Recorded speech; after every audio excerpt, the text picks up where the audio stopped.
Yes hello everyone, welcome to the Global World Academy. आज की class में हम लोग यहाँ पर कंप्लीट करने वाले हैं दोलन गति से रिलेटेड एमसीक्यूज।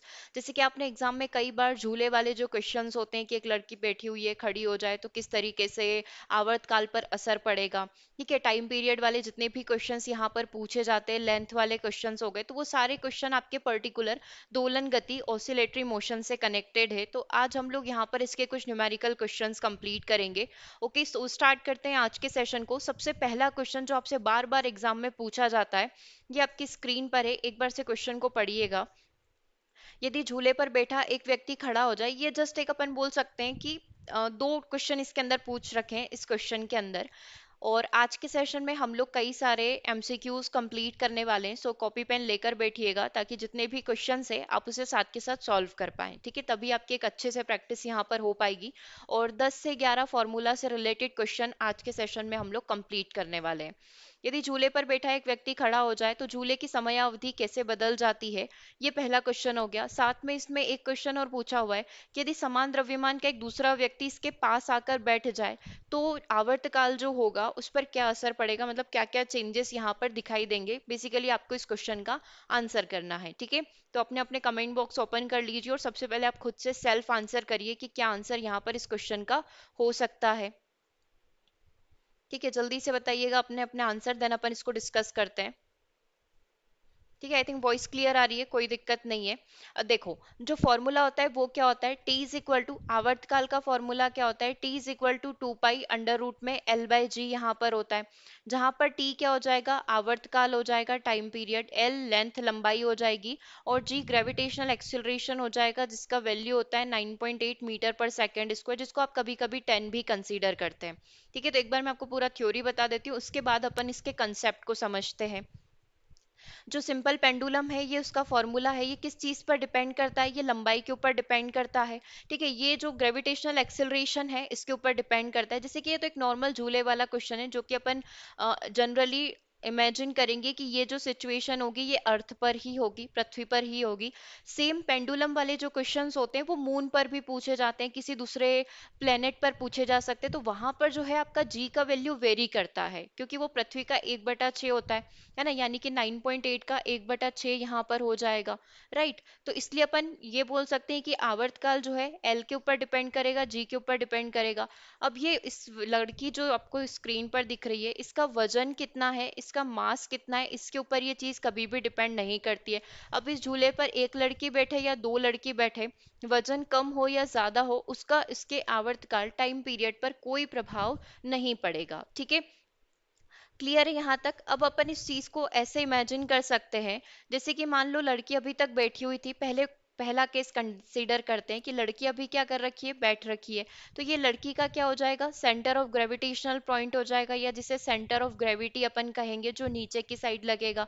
ठीक है, तो यहाँ से अगर अपन लेंथ कंसीडर करें सेंटर ऑफ ग्रेविटी से, तो वो कितनी हो जाएगी, अपन कंसीडर कर रहे हैं कि ये जो झूला है, जो रस्सी है, इसकी लंबाई एल मीटर है।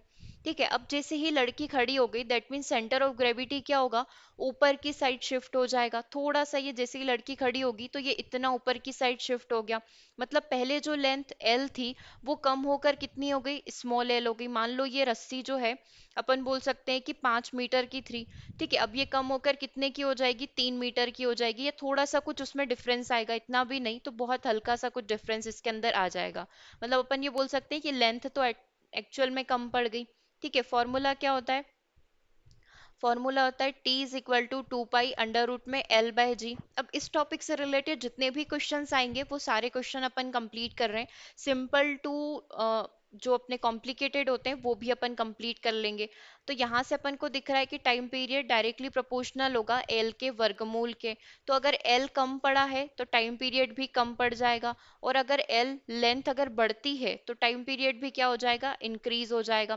तो अब लड़की खड़ी हो गई है, दैट मीन्स लेंथ कम पड़ गई है।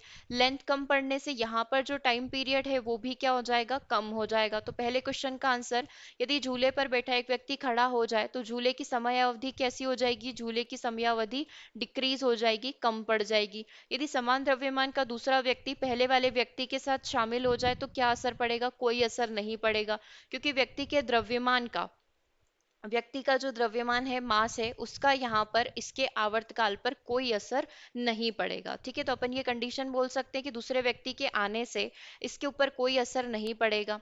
ठीक है, क्लियर है? यहाँ तक समझ में आ गया? ये पूरा आपको रिटर्न में भी लिखा हुआ है कि जब समान समूह का कोई अन्य व्यक्ति पहले व्यक्ति के साथ शामिल हो जाए तो टाइम पीरियड नहीं बदलेगा, क्योंकि टाइम पीरियड मास से क्या होता है, स्वतंत्र होता है, इसका मास से कोई रिलेशन नहीं है। इस प्रकार टाइम पीरियड लड़की के बैठने पर और खड़े रहने पर, पहले बैठेगी तो टाइम पीरियड ज्यादा होगा, खड़ी होगी तो टाइम पीरियड कम पड़ जाएगा। ठीक है, समझ में आ गया ये वाला क्वेश्चन? एक क्वेश्चन एमसीक्यू वाला आप देख लो, जिसमें आपको ऑप्शंस भी दे रखे हैं। एक बच्ची बैठी हुई स्थिति में झूले पर झूल रही है। ठीक है, वो नॉर्मल बैठकर झूल रही थी, अचानक से वो खड़ी हो जाती है, तो टाइम पीरियड क्या हो जाएगा? अगेन वही वाला क्वेश्चन है ये। ठीक है, T is directly proportional to under root of L. तो अगर लड़की खड़ी हो गई, दैट मीन्स लेंथ कम पड़ गई है, लेंथ कम पड़ने से टाइम पीरियड यहाँ पर क्या हो जाएगा? घट जाएगा, डिक्रीज हो जाएगा। रीजन पीछे का वही है। ओके, चलिए अब एक क्वेश्चन करते हैं। ये थोड़ा डिफरेंट टाइप का क्वेश्चन है, बट है वही झूले वाला। एक लड़की झूले पर 2.5 मीटर जमीन से ऊपर अधिकतम ऊंचाई पर और 1.5 मीटर जमीन से सबसे निचले बिंदु पर पहुंच सकती है। मतलब एक झूला मैक्सिमम, मान लो ये आपका एक झूला है, ये मैक्सिमम कितना ऊपर तक जा सकता है? 2.5 मीटर जमीन से ऊपर जा सकता है, और जमीन के नीचे तक मतलब कितना अड़ सकता है? जमीन से थोड़ा ऊपर अपन बोल सकते हैं ना कि इतना ऊपर जा रहा है और इतना नीचे जा रहा है, तो लोएस्ट पॉइंट कितना है इसका?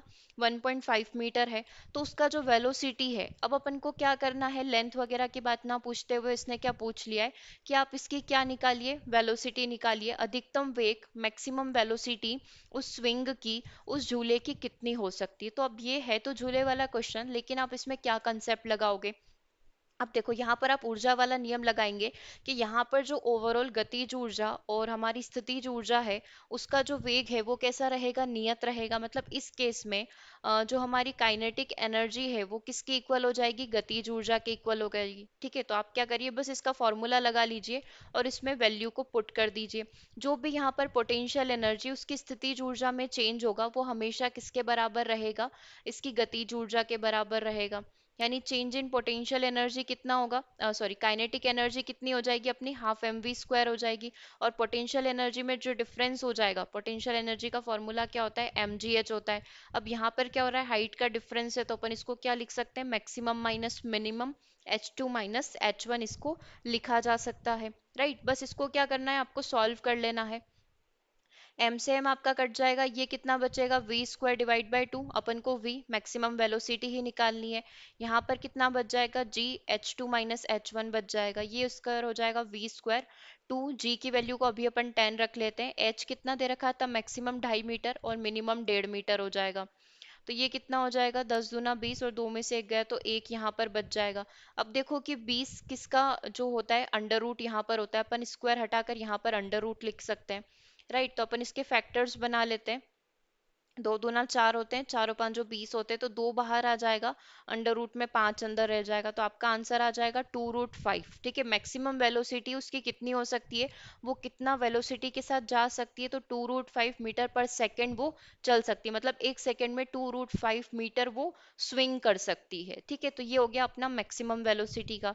तो जहां पर आपको मैक्सिमम मिनिमम वाली वैल्यू दे रखी है, वहां पर आप जो भी पोटेंशियल एनर्जी में जो भी चेंज होगा, उसको आप गतिज ऊर्जा के बराबर रख लेना। ठीक है, एक क्वेश्चन और करके देखो, इससे आपको और समझ में आ जाएगा। क्वेश्चन क्या बोल रहा है कि एक लड़का जमीन से अधिकतम 5 मीटर की ऊंचाई पर झूला पर बैठा हुआ है। जमीन से कितना ऊपर स्थित है वो? मैक्सिमम 5 मीटर जा सकता है।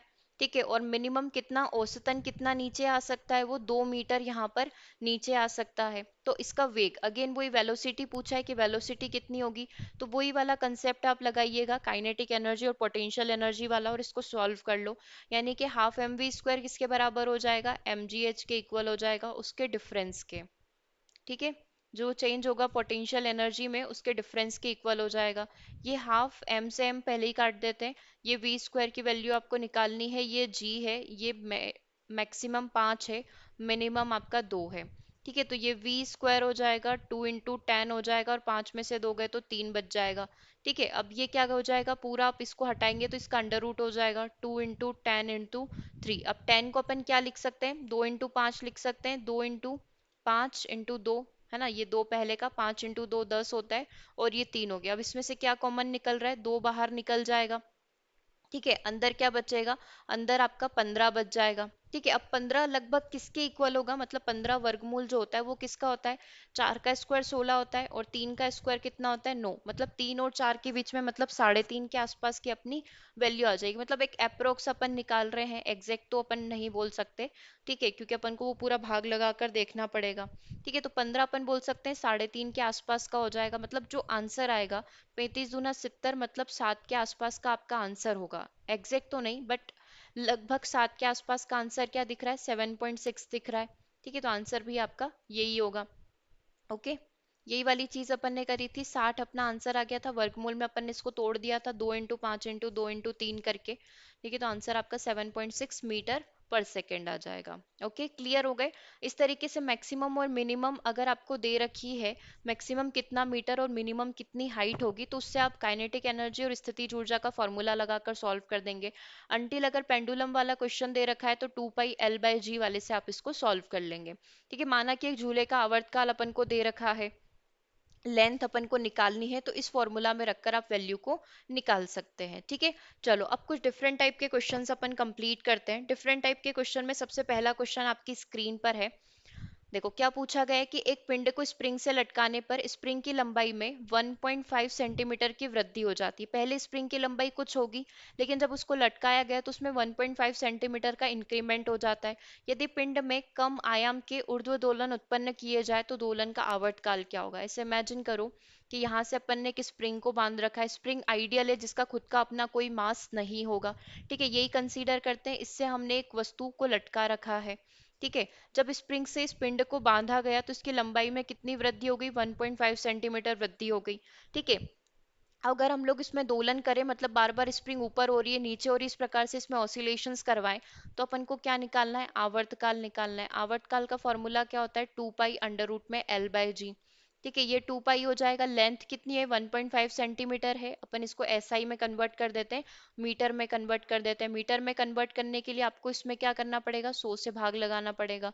तो ये कितना हो जाएगा? 0.015 मीटर हो जाएगा। और जी की वैल्यू कितनी है? आप चाहे तो अभी 10 रख कर देख लो, या 9.8 रखना है तो आप 9.8 भी यहाँ पर रख सकते हैं। ठीक है, अब आप इसको पूरा सॉल्व कर लो।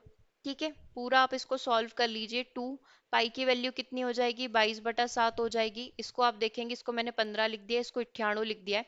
वही दशमलव हटाए तो एक दशमलव ऊपर चली जाएगी और 3 दशमलव नीचे आ जाएगी। ठीक है, एक जीरो से एक जीरो कट गया, क्या बचा हुआ है? 44/7 तो इधर बचा हुआ है। अंडर रूट में कितना हो जाएगा? 15 हो जाएगा, और ये हो जाएगा अपना 9800। ठीक है, जब आप इसको सॉल्व करेंगे तो लगभग 0.25 सेकेंड आपका निकल कर आ जाएगा। आवर्तकाल पूछा है, किस में आएगा? आपका समय सेकेंड में निकल कर आएगा। ठीक है, बस आपको इसको सॉल्व करना है। ओके, तो ये पहला क्वेश्चन हो गया इस टाइप के फॉर्मूला से। ओके, अगला क्वेश्चन देखिएगा। उस सरल लोलक की लंबाई क्या है जो हर सेकंड के बाद टिक करता है? मतलब हर सेकंड के बाद उसमें एक ध्वनि आती है, टिक, फिर अगले सेकंड में टिक, जो हमारी घड़ी टिक टिक साउंड करती है। तो इस प्रकार का पेंडुलम है जो हर सेकंड में ध्वनि प्रोड्यूस करेगा। तो ऐसा पेंडुलम को क्या कहा जाता है? ऐसे पेंडुलम को यहाँ पर बोला जाता है, ठीक है, सेकंड पेंडुलम। ठीक है, तो इस केस में अपन यहाँ पर वैल्यू रख देंगे, क्योंकि सेकंड पेंडुलम का जो आवर्तकाल होता है वो फिक्स होता है। सेकंड पेंडुलम का आवर्तकाल 2 सेकंड का रहता है। ठीक है, तो इसमें क्या पूछा है कि इसकी लंबाई निकालिए, वही फॉर्मूला लगाएंगे। T = 2 पाई अंडर रूट में L/G। टी की वैल्यू 2 हो गई, टू की वैल्यू 2, पाई की वैल्यू 22/7, अंडर रूट में एल की वैल्यू निकालनी है। जी की वैल्यू कितनी हो जाएगी? 9.8 यहाँ पर हो जाएगी। 2 से 2 यहाँ पर कट जाएगा, ये कितना हो जाएगा? 7/22 हो जाएगा। ठीक है, ये कितना है? L डिवाइड बाय 9.8 है। इसका अंडर रूट हटाओगे तो इसका क्या हो जाएगा? स्क्वायर हो जाएगा। ये कितना हो जाएगा? साथ ही 49, ये 484 हो जाएगा। और ये 98 है, आप चाहें तो इसको 10 भी मान लो, कोई दिक्कत नहीं है, ताकि कैलकुलेशन करने में आसानी होगी। 490 डिवाइड बाय 484 हो जाएगा अभी के लिए। ठीक है, भाग लगाओ इसका, 1 पॉइंट समथिंग कुछ वैल्यू निकल कर आएगी, तो अपन देख सकते हैं 1 मीटर का अपना लंबाई इसकी हो जाएगी। ठीक है, जो सेकंड लोलक होता है उसका आवर्तकाल कितना होता है? सबसे पहले तो ये याद रखना, इसका आवर्तकाल हमेशा 2 सेकंड का रहता है, और इसकी जो लंबाई है वो कितने की हो गई? 1 मीटर की होगी। ठीक है, ये चीजें फिक्स है। 0.993 मीटर इसका आंसर है वैसे। जब आप वैल्यू 9.8 रखेंगे तो ये भी वैल्यू आपको ध्यान रखनी है, क्योंकि देखो जी फिक्स है, आवर्तकाल फिक्स है, पाई की वैल्यू आपको पता है, तो एल की वैल्यू भी आप याद रख सकते हो। ठीक है, हमेशा आपका यही आंसर आएगा, 0.993। ओके, चलिए अगले क्वेश्चन को सॉल्व करते हैं। क्वेश्चन नंबर 37 को देखिएगा, जिसमें पूछा गया है कि एक सरल लोलक का आवर्तकाल 4 सेकंड है। अब की बार आवर्तकाल टी की वैल्यू कितनी दे रखी है, 4 सेकंड दे रखी है। इफेक्टिव लेंथ कितनी दे रखी है, 4 मीटर दे रखी है। अब इसने बोला है कि इसकी लंबाई को कितना कर दिया जाए, कि वो कितना करे, 30 सेकंड में कितने दोलन करे, 30 सेकंड में 15 दोलन करने लगे। ठीक है, अब यहाँ पर अपन को टी की वैल्यू ना देते हुए, जो नया आवर्तकाल है उसकी वैल्यू ना देते हुए ऐसा डेफिनेशन दे दिया है कि 30 सेकंड में ये कितने दोलन कर रहा है, 15 दोलन कर रहा है। तो अपन 1 सेकंड में दोलन यहाँ पर निकाल सकते हैं। 1 सेकंड में कितने ऑसिलेशंस हो जाएंगे, 15/30 ऑसिलेशंस, यहाँ पर 15/30 यानी कि 1/2 ऑसिलेशंस हो जाएंगे। ठीक है, अब इसने क्या पूछा है कि आपको टी डैश निकालना पड़ेगा इससे, तो एक ऑसिलेशन करने में कितना समय लगेगा, एक ऑसिलेशन करने में इसको 2 सेकंड लगेंगे। मतलब आप इतना पूरा डेफिनेशन ना लिखें, तो सिंपल सी बात है कि यहाँ पर क्या पूछा है कि 30 सेकंड में 15 दोलन होते हैं। तो अपन ये बोल सकते हैं अपन को समय निकालना है, टी डैश की वैल्यू निकालनी है, मतलब नया वाला आवर्तकाल निकालना है। तो अपन ये बोल सकते हैं कि एक दोलन में कितना समय लगेगा, 2 सेकंड लगेगा। तो टी डैश की वैल्यू कितनी आ गई, 2 सेकंड आ गई। हो गई आपके पास तीन वैल्यू। समझ में आ गया? बस आप क्या करो, आवर्तकाल का फॉर्मूला लगाओ, T is equal to 2 pi L/G, है ना, और उससे इस क्वेश्चन को सॉल्व करो और देखो कि क्या एक आपका आंसर आ रहा है या नहीं आ रहा है। ठीक है, चलो अपन सॉल्व करते हैं। देखो दो कंडीशन है, तो आप क्या करना, जब भी दो बार आपसे पूछा जाए कि एक को बढ़ा दिया गया, घटा दिया गया, या इस टाइप के बहुत सारे क्वेश्चन बनते हैं कि चंद्रमा पर आवर्तकाल इतना है या चंद्रमा पर इतना है तो पृथ्वी पर कितना होगा, इस टाइप के जब भी क्वेश्चन बने, मतलब दो फॉर्मूला लगेंगे, पृथ्वी के लिए अलग लगेगा, चंद्रमा के लिए अलग लगेगा, पुराने आवर्तकाल के लिए अलग लगेगा, नए आवर्तकाल के लिए अलग लगेगा। तो हमेशा दो इक्वेशन बनाओ, फॉर्मूला तो आपको पता ही है। ठीक है, तो अपन क्या करेंगे, पुराने वाले आवर्तकाल को नए वाले आवर्तकाल से भाग लगा देंगे। टी की वैल्यू क्या है, 2 पाई √में L/G है, और नए वाले टी डैश की वैल्यू क्या हो जाएगी, 2 पाई, लेंथ चेंज हो जाएगी, है ना, L/G, जी सब में सेम रहेगा, 2 पाई से 2 पाई कट जाएगा, जी से जी कट जाएगा, क्योंकि क्वेश्चन को सॉल्व करना इस प्रोसेस से थोड़ा सा आसान हो जाता है। So T/T dash is equal to L divide by L dash हो जाएगा। बस क्या करना है, अब केवल इसके अंदर अपन को वैल्यू पुट करनी है। टी की वैल्यू कितनी थी, 4 दे रखी थी। टी डैश की अभी आपने कितने निकाली, नंबर ऑफ ऑसिलेशन से 2 सेकंड निकाल लिया। एल की वैल्यू कितनी दे रखी है, देखना जरा, 4 मीटर दे रखी है, और एल डैश की वैल्यू आपको यहाँ से निकालनी है, राइट। बस इसमें आप वैल्यू को पुट कर लो, अब कुछ नहीं करना है। ठीक है, एल डैश की वैल्यू आ जाएगी, 4/2 कितना होता है, यहाँ लिख दें, 4/2 2 हो जाएगा, इसका स्क्वायर कर दो उधर से अंडर रूट हटाकर, ये 4/L डैश हो जाएगा। 2 का स्क्वायर 4 होता है, 4 से 4 कट जाएगा, एल डैश की वैल्यू कितनी आ जाएगी, 1 मीटर निकल कर आ जाएगी। ठीक है, क्लियर है यहाँ तक, कोई दिक्कत नहीं है एल डैश की वैल्यू निकालने में। डन, कुछ नहीं करना है, दो इक्वेशन बनानी है, दो ये इक्वेशन हो गई, दोनों को भाग लगा दो, ऊपर नीचे भी कर लोगे तो भी कोई दिक्कत नहीं है, आंसर आपका एक ही आएगा। चलो अब नए टाइप का क्वेश्चन यहाँ पर कंप्लीट करेंगे। एक कण की सरल आवर्ती गति अपन को दे रखी है, 10 is equal to 0.1 sine 50 πt। ठीक है, ये एक इक्वेशन होती है, बेसिकली इसे विस्थापन समीकरण कहा जाता है।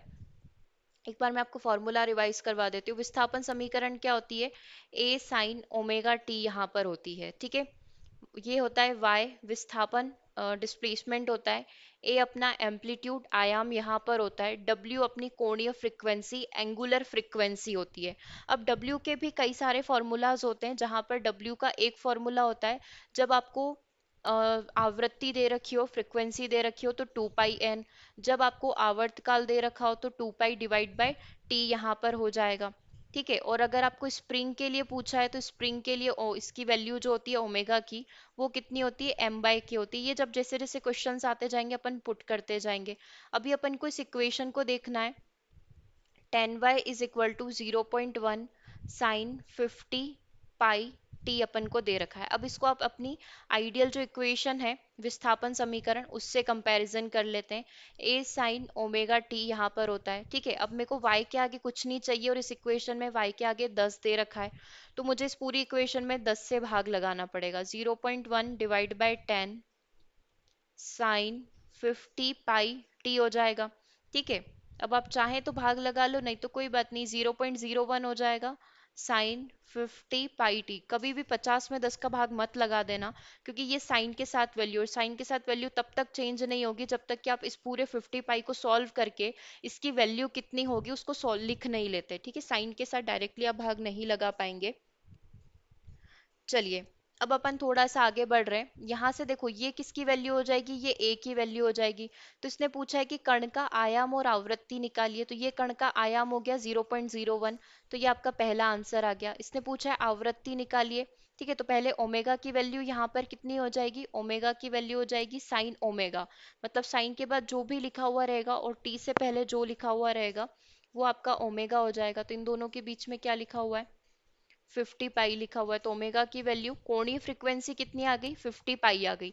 इसने हमसे केवल फ्रीक्वेंसी पूछा है, तो अपन इसको कन्वर्ट कर लेते हैं। ओमेगा का फॉर्मूला क्या होता है, 2 पाई एन यहाँ पर होता है। तो बस आप इसमें वैल्यू रख लो, 50 pi is equal to 2 pi n. Pi से पाई कट जाएगा, 2 से 50 25 बार चला जाएगा, तो एन की वैल्यू कितनी आ जाएगी, 50 हर्ट्स आ जाएगी। और अगर ये पूछे कि आवर्तकाल भी निकालो, तो एन इज इक्वल टू क्या होता है, 1/t भी होता है। तो यहाँ से अगर अपन टी की वैल्यू निकालनी है तो मैं 1/n कर दूंगी।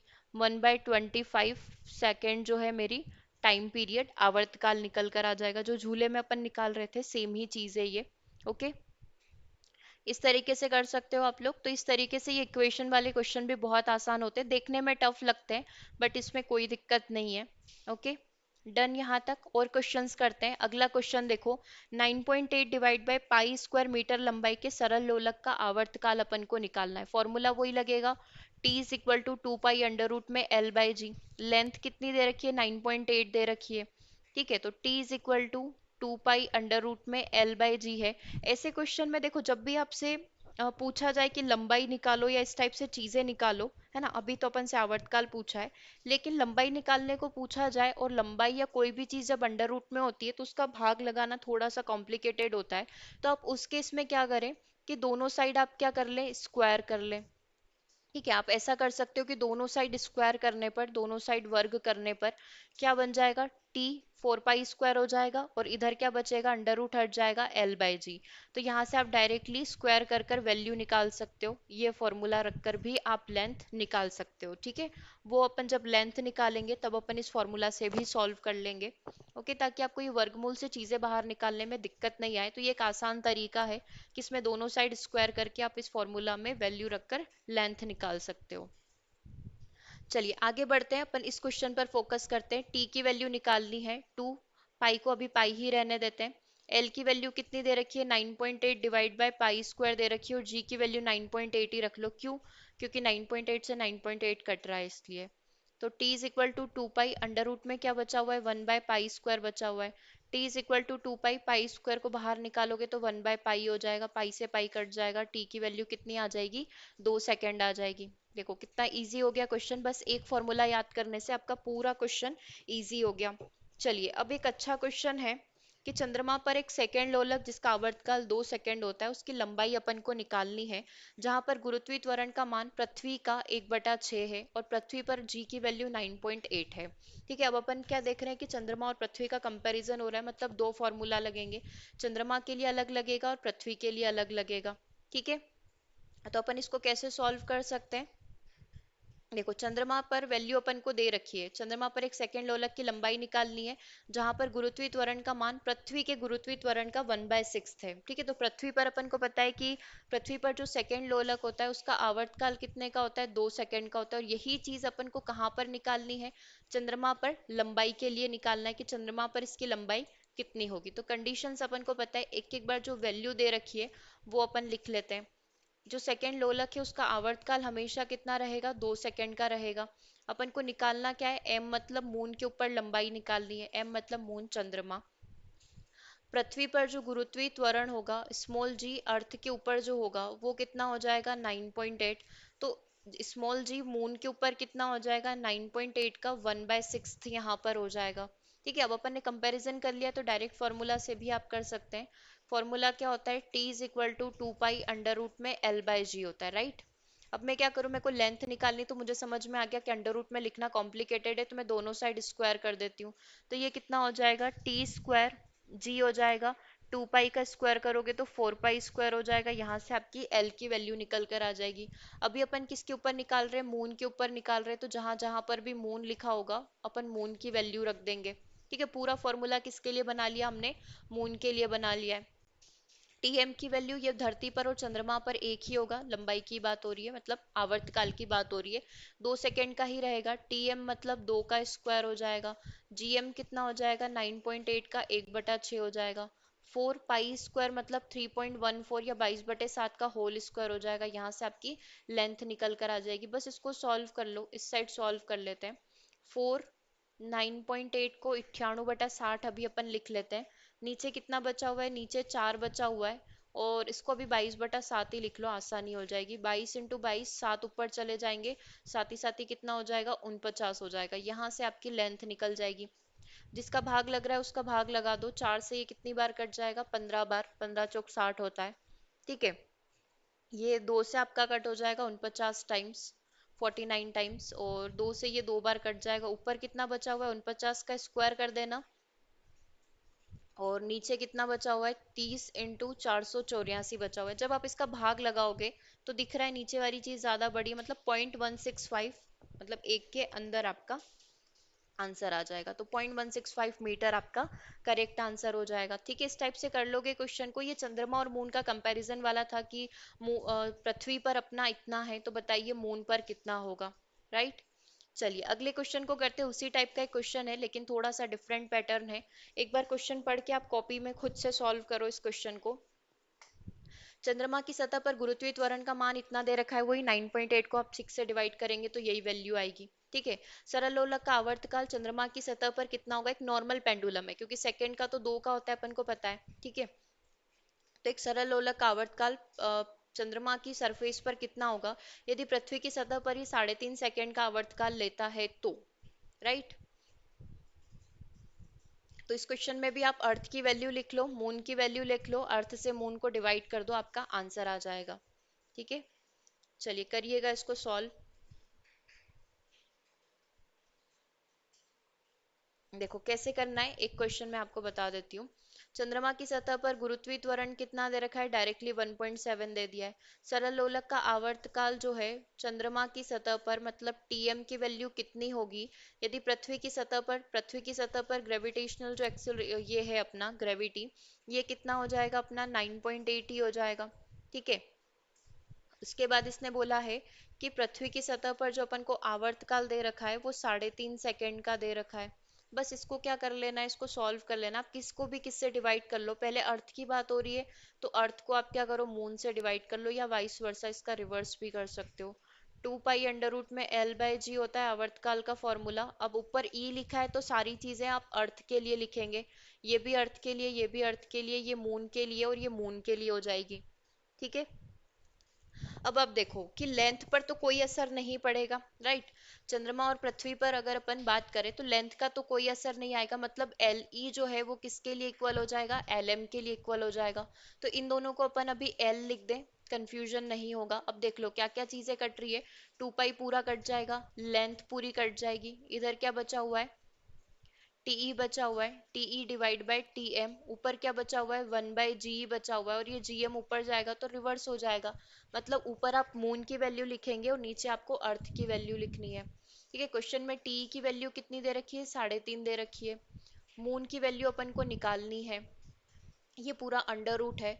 मून पर कितना दे रखा है, 1.7 दे रखा है। अर्थ पर कितना दे रखा है, 9.8 यहाँ पर दे रखा है। बस इसको सॉल्व कर लो आप लोग। ठीक है, क्या करें, भाग लगाएं या फिर अंडर रूट हटा लें, अंडर रूट हटा लेते हैं पर वो टीएम स्क्वायर हो जाएगा। ठीक है, ऐसे ही रहने देते, कोई बात नहीं। पहले मैं इसको लिख लेती हूँ, 3.5 अंडर रूट को अपन इधर लेकर आ जाए। ठीक है, तो ये कितना हो जाएगा, यहाँ से 9.8 हो जाएगा, उलट गुणित हो जाएगा, 1.7 इधर आ जाएगा। ठीक है, और ये टीएम ऊपर की साइड चला जाएगा। बस इसमें अपन को क्या करना है, भाग लगाना है। देख लो 17 से कितनी बार जाएगा, लगभग 17×5 = 85 होता है और 17 छंग 102 होता है, मतलब 5.8 टाइम्स लगभग, नॉट सो श्योर, बट इसके आसपास की वैल्यू आएगी। बट कैसी आएगी? अंडर रूट के अंदर आएगी। अब ये तो हो गया 3.5। अब ये देखो कि 6 के आसपास की ये वैल्यू है, 5.5 से 6 के बीच में आपका आंसर आएगा, तो ये किसका अंडर रूट होता है? तो अपन को पता है कि 2 का स्क्वायर 4 होता है और 3 का स्क्वायर 9 होता है, मतलब 2 और 3 के बीच में इसका आंसर आएगा। ठीक है, तो अपन अभी इसको 2.2 के आसपास कुछ मान लेते हैं, क्योंकि 4 के पास है वैल्यू। 2.2 के आसपास इसकी कुछ वैल्यू होगी, है ना, मून पर आवर्तकाल की। तो 3.5 दूना कितने होते हैं? 7 यहाँ पर हो जाएंगे। 7 के ऊपर की कुछ वैल्यू आएगी, 22×5 = 110, 22×3 = 66, 10 76 और एक 77। ठीक है, तो वही हो रहा है कि यहाँ पर कुछ इस तरीके से अपनी वैल्यू निकल कर आ जाएगी, 7.6 के आसपास की कुछ वैल्यू निकल कर आ जाएगी। तो आंसर में यानी कि ऑप्शन में आपको 8.4 दिख जाएगा। ठीक है, ऑप्शन थोड़े दूर दूर होंगे तो उससे आपको आसानी हो जाएगी कैलकुलेशन करने में। ठीक है, क्लियर है यहाँ तक? तो आंसर क्या आ गया? 8.4 सेकेंड आ गया। मेन जो गेम है यहाँ पर कैलकुलेशन का ही है, क्योंकि फॉर्मूला एक ही है, बट आप कैलकुलेट कैसे करते हो वो चीज़ इंपॉर्टेंट है। चलिए अगला क्वेश्चन देखते हैं। एक सरल लोलक जिसका आवर्तकाल टाइम पीरियड 4 सेकंड तथा इफेक्टिव लंबाई 4 मीटर की दे रखी है, इसकी लंबाई कितनी कर दी जाए कि वो 30 सेकंड में 15 दोलन करने लगे? ठीक है, वही वाला दो अपन को कंपैरिजन करना है। ठीक है, एक सरल लोलक जिसका आवर्तकाल कितने का दे रखा है? 4 सेकंड का दे रखा है, लेंथ भी कितनी दे रखी है? 4 मीटर की दे रखी है। नया आवर्तकाल कितना हो जाएगा? देखो 30 सेकंड में कितने दोलन कर रहा है? 15 ऑसिलेशंस कर रहा है, तो एक ऑसिलेशन में कितना समय लगेगा? 2 सेकंड लगेंगे। अपन को निकालना क्या है? नई वाली लंबाई निकालनी है, तो T divide by T dash कर लो। वही वाला फॉर्मूला 2πL/g, 2πL/g हो जाएगा, ये एल डैश हो जाएगा। ठीक है, नई वाली लंबाई है। 2π से 2π आपका यहाँ पर कट जाएगा। ठीक है, जी से जी आपका पूरा कैंसिल हो जाएगा, क्योंकि दोनों ही पृथ्वी पर ही होंगे, तो पृथ्वी पर दोनों जी की वैल्यू सेम रहेगी। तो ये कितना हो जाएगा? T/T डैश = L/L डैश यहाँ पर हो जाएगा। ठीक है, अब आप क्या करो, इस लेंथ को हटाने के लिए, क्योंकि हमें यहाँ पर एल डैश निकालना है, तो अपन इस वर्गमूल को हटा लेते हैं। तो इधर कितना हो जाएगा? टी स्क्वायर, नीचे टी डैश का square = L divide by L dash हो जाएगा। ओके, बस इसको सॉल्व कर लो। इसमें क्या कर लो, डायरेक्टली वैल्यू को ही पुट कर लो। टी स्क्वायर की वैल्यू कितनी दे रखी है? 4 का स्क्वायर 16, टी डैश का स्क्वायर 2 का स्क्वायर कितना हो जाएगा? 4 हो जाएगा। एल की वैल्यू कितनी है? 4 है। यहाँ से एल डैश की वैल्यू निकल कर आ जाएगी। 16 डिवाइड बाय 16 कितना हो जाएगा? 1 हो जाएगा, क्योंकि 4 का 4 में मल्टीप्लाई करोगे 16 हो जाएगा। 16 को 16 से भाग लगा देना, तो 1 मीटर आपका आंसर आ जाएगा। ठीक है, अब ये दो चीजों को अपन ने भाग लगाकर आंसर निकाल लिया है। नहीं तो आप ऐसे इक्वेशन बनाते रहो कि पहली इक्वेशन से ये वैल्यू आई, दूसरी इक्वेशन से ये आई, तो ये बहुत लंबा हो जाता है। तो जब भी दो चीजों में कंपैरिजन करना हो, ये सब चीजों के लिए वैलिड है। ये मोस्टली इस टाइप का पैटर्न गतिज ऊर्जा में लिया जाता है कि गतिज ऊर्जा को 10% बढ़ा दें, 15% बढ़ा दें, तो पुरानी गतिज ऊर्जा नई गतिज ऊर्जा का कितना प्रतिशत हो जाएगी। तो उस टाइप के क्वेश्चन में भी आप सेम कंसेप्ट यूज करना, मतलब दो इक्वेशन बनाने के बजाय पहले को दूसरे से भाग लगा देना, पुराने को नए से या नए को पुराने से भाग लगाकर सॉल्व कर सकते हैं। ठीक है, चलिए एक क्वेश्चन अपन स्प्रिंग वाला करके देखते हैं, क्या स्प्रिंग वाले बन रहे क्या? फॉर्मूलाज तो आपको याद हो ही गए। सबसे पहले अपन को विस्थापन समीकरण को हमेशा ध्यान रखना है, ये याद रखना है, ये एम्पलीट्यूड होता है, क्योंकि इसमें त्वरण भी होता है जिसको स्मॉल ए से लिखा जाता है। ये होता है अपना ए साइन ओमेगा टी। कई कई बार इसमें कला कोण भी दे दिया जाता है, जिसको फाई से रिप्रेजेंट किया जाता है। ठीक है, तो अगर फाई एंगल की वैल्यू दे रखी है तो आप यहाँ पर रख लेना, और नहीं दे रखी है तो रखने की जरूरत नहीं है इस चीज को। ठीक है, और और क्या होता है इसमें, एक वेलोसिटी यहाँ पर होती है, वेलोसिटी होता है अपना ए ओमेगा। ठीक है, और एक एक्सेलरेशन होता है, वो होता है ए ओमेगा स्क्वायर, ये इसका एक फॉर्मूला होता है। ठीक है, और ओमेगा की वैल्यू क्या होती है? ओमेगा की वैल्यू होती है 2πn या फिर 2π डिवाइड बाई टी। बस इसमें अपन क्या करेंगे, वैल्यू को रख लेंगे। क्वेश्चन पढ़ना, एक आदर्श स्प्रिंग का बल नियतांक 200 न्यूटन पर मीटर दे रखा है, स्प्रिंग कांस्टेंट दे रखा है अपन को के की वैल्यू, और ये क्या करता है, इस पर जो वजन है 200/π किलोग्राम के एक द्रव्यमान के एक पिंड को दोलित करवाया जा रहा है, मतलब स्प्रिंग से एक बल बांधा गया है जिसका वजन 200/π² है।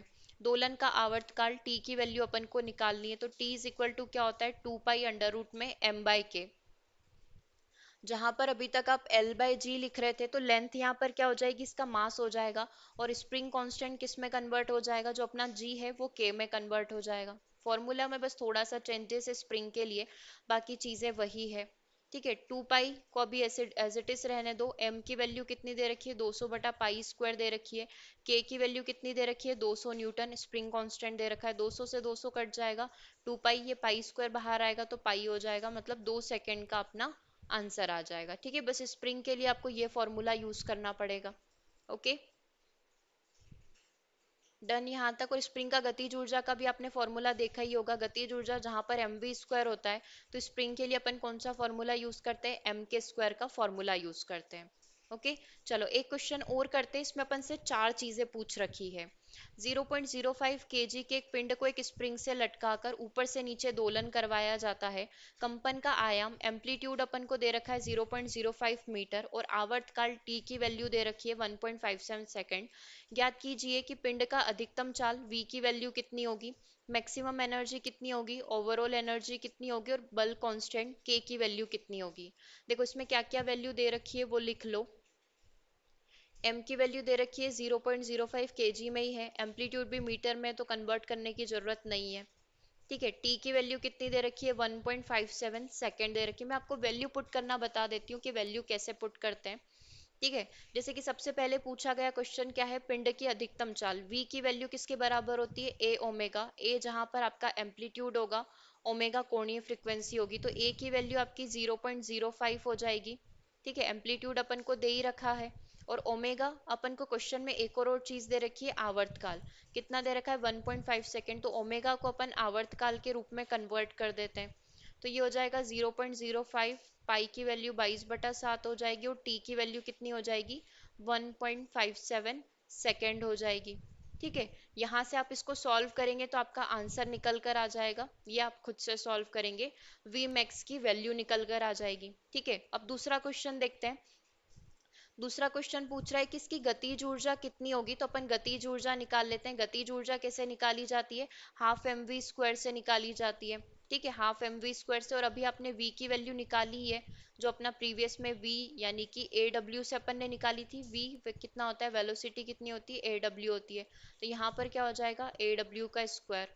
तो आप इसको ऐसे भी कर सकते हैं, a² ओमेगा स्क्वायर की वैल्यू रख दें, या फिर हाफ m तो है ही सही, और v की वैल्यू जो अभी प्रीवियस वाले में आपने निकाली थी, फर्स्ट वाले क्वेश्चन में 2 मीटर प्रति सेकेंड, उसको आप यहाँ पर रख लें v की जगह, तो यहाँ से आपका आंसर आ जाएगा। ठीक है, ये बस इस क्वेश्चन में ऐसा कर रखा है कि यहाँ पर 0.5 क्वेश्चन में वैल्यू जो है m की 0.5 आप कंसीडर करके चलें, आपके ये आंसर आ जाएंगे। ठीक है, m की वैल्यू भी 0.5 है और एक जो आवर्तकाल है वो भी अपना कितना है, 0.5 है। ठीक है, ये दोनों से कंसीडर करके चल लो अभी।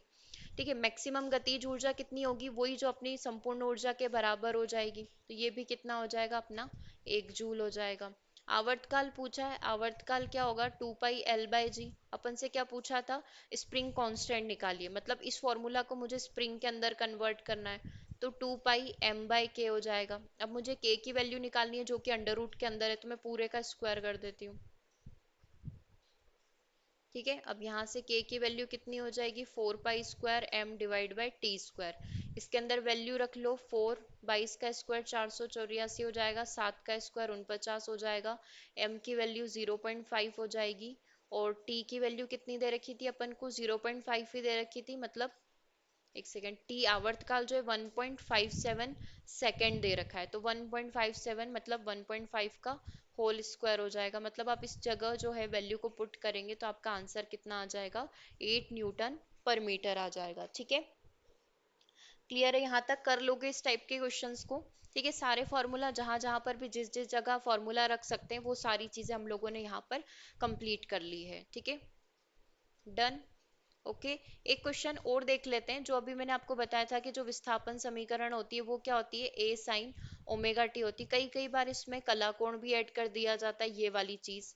ठीक है, तो अब इस इक्वेशन को देखो, क्वेश्चन में आपको एक इक्वेशन दे रखी है और पूछा गया है एम्पलीट्यूड, कोणीय आवृत्ति, कंपन आवृत्ति, आवर्तकाल और प्रारंभिक कला कोण बताइए। ठीक है, तो इक्वेशन क्या है जो क्वेश्चन में दे रखी है, 0.40 साइन ओमेगा टी की जगह इन्होंने 440 टी लिखा हुआ है, प्लस वाई की वैल्यू कितनी दे रखी है 0.61। अब एम्पलीट्यूड तो देखने से ही पता चल रहा है, ए की वैल्यू कितनी आ गई, पहला आंसर आ गया आपका 0.40 मीटर। एम्पलीट्यूड मीटर में होता है, मीटर अपन ने यूनिट लिख दी। दूसरा क्वेश्चन पूछा है कोणीय आवृत्ति मतलब ओमेगा की वैल्यू निकालो। ओमेगा की वैल्यू कितनी दे रखी है 440 आ गई रेडियन पर सेकंड, क्योंकि ओमेगा की जगह क्या लिखा हुआ है 440 लिखा हुआ है और पीछे टी है ही सही। तो दो क्वेश्चन के तो डायरेक्टली इक्वेशन देखने से ही आंसर आ गए। तीसरा इसने बोला है कंपन आवृत्ति मतलब कि एन की वैल्यू निकालो। कंपन आवृत्ति क्या होती है, एन होती है, तो ओमेगा की वैल्यू क्या होती है 2 पाई, ये इसका फॉर्मूला होता है। तो आप इसमें वैल्यू को पुट कर दो, ओमेगा की वैल्यू कितनी है 440 है, 2 पाई की वैल्यू 22/7 है, एन की वैल्यू निकल जाएगी 44 से, कितनी बार कट जाएगा 10 बार, तो एन की वैल्यू कितनी आ गई 70 हर्ट्स आ गई। अब क्या पूछा है आवर्तकाल, टी किसके बराबर होता है 1/f, फ्रीक्वेंसी के बराबर होता है, फ्रीक्वेंसी यहाँ पर एन से लिखा हुआ है, तो t is equal to 1/70 second अपना टाइम पीरियड आ जाएगा। प्रारंभिक कला कोण, ये फाई क्या होता है एंगल होता है, तो ये 0.61 अपना आंसर आ जाएगा, फाई की वैल्यू 0.61 रेडियन आ जाएगी। ठीक है, तो with in a minute, 1 minute के अंदर अंदर आप क्या कर सकते हैं 5 क्वेश्चन के आंसर निकाल सकते हैं। ये कब होगा, जब आप इसकी ज्यादा से ज्यादा प्रैक्टिस करेंगे। Okay, done. तो समझ में आ गए आज के सारे क्वेश्चन, जितने भी फॉर्मूलाज करे हैं वो सारे फॉर्मूला आप रिवाइज कर लेना, एक जगह नोट कर लेना। ओके, और ये जो आज मैंने आपको क्वेश्चन करवाए ये क्लास 11th और क्लास 12th की एनसीईआरटी बुक में है, और आपकी प्री और 2018 के एग्जाम में पूछे हुए थे झूले वाले क्वेश्चन। ठीक है, तो उस हिसाब से अपनी तैयारी करें कि 11th और 12th के टॉपिक आपको आने ही आने हैं। ओके, और अधिक जानकारी के लिए आप व्हाट्सएप पर ऐड हो सकते हैं 8770803840, ताकि एग्जाम रिलेटेड कोई भी अपडेट आती है तो वो डायरेक्टली आपको व्हाट्सएप के थ्रू प्रोवाइड की जा सके। चलिए, तो सेशन को ओवर करते हैं, मिलते हैं हम लोग अपनी नेक्स्ट क्लास में। Thanks for watching.